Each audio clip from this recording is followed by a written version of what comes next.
Last year, in episode 47, we discussed the fact that in Halab, the majority did not refrain from shaving during the Omer, as it is not part of the custom of refraining from haircuts. It is an added stringency that individuals may accept upon themselves if they wish. Now, I would also like to add that according to Hakam Shalom Kohen, the Rosh Yeshiva Porat Yosef, when he was a student in Porat Yosef in the 1940s, the students used to shave during the Omer, except for Hakam Ben Zion Abba Shaul and Hakam Yosef Ades. Then Hakam Yosef Ades got engaged during the Omer, and the Rosh Yeshiva at that time, who was Hakam Azra Atiyah, told Hakam Yosef Ades to shave, since the custom in Halab was to shave during the Omer. Another custom, according to the Halabi tradition, it is not customary to refrain from reciting Shehayanu during the Omer on new fruit or on new clothing. This was recorded in the book Derech Eretz, quoting Rabbi Yitzhak Tawil alav shalom. Derech Eretz also quoted Hakam Eliyahu Hamway from his book Pei Eliyahu, who wrote that the custom in many Sephardic communities is to recite Shehayanu during the Omer. The general custom of the Syrian community in Brooklyn was not to perform weddings or to take haircuts until the 34th day of the Omer.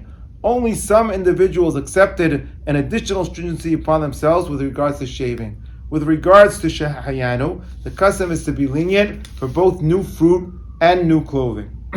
With regards to counting the Omer, the custom in Aleppo was that the congregation counts before the Hazan. This custom was also recorded in the book Derech Eretz, quoting Hakam Yitzhak Tawil alav shalom, who explained that if people have the intention to fulfill their obligation to count when they hear the Hazan count, and then they count themselves afterwards, it would be a beracha lebatala, a blessing said in vain. The Kaf Haim Sofer also mentioned the practice of the congregation counting before the Hazan, quoting Rabbi Haim ben Benisti from his book Knesset HaGedolah, who in the 17th century wrote that most congregations count before the Hazan.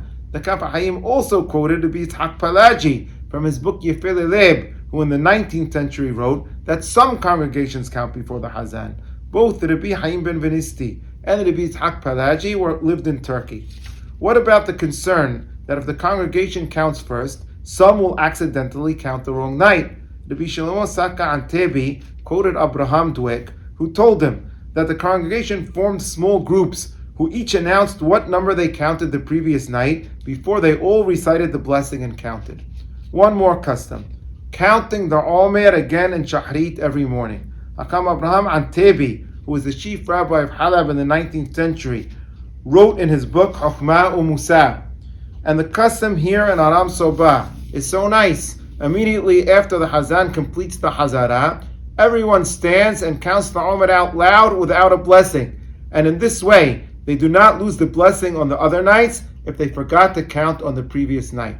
And this custom of counting every morning in Shahrit continued here in the Syrian communities in New York and New Jersey, who count after the first Kaddish after the Hazara before we recite Ashrei.